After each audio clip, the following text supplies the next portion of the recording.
لوگوں نے ایک دانا سے کہا، کل فلاں آدمی آپ کے بارے میں ایسی بری بری باتیں کہہ رہا تھا جو آپ کو سخت بدنام کرنے والی ہیں۔ دانا نے فرمایا، تم لوگ تو اچھی طرح مجھ سے واقف ہو، کیا تم نے اس کا یقین کر لیا؟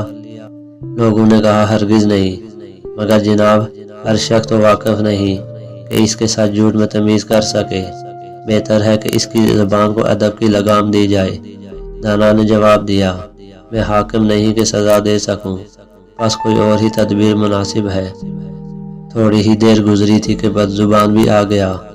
دانا نے اس کی خاطر تواضع میں کوئی کسر نہ چھوڑی، شربت پلوایا، پنکھا چلوایا اور اس کو خوش کرنے کی ایسی باتیں کی جن سے وہ بہت خوش ہو کر واپس چلا گیا۔ اس کے جانے کے بعد شکایت کرنے والوں نے دانا سے کہا، آپ نے یہ کام بالکل عقل کے خلاف کیا ہے کہ ایسے بد زبان دشمن کی اتنی خاطر داری کی۔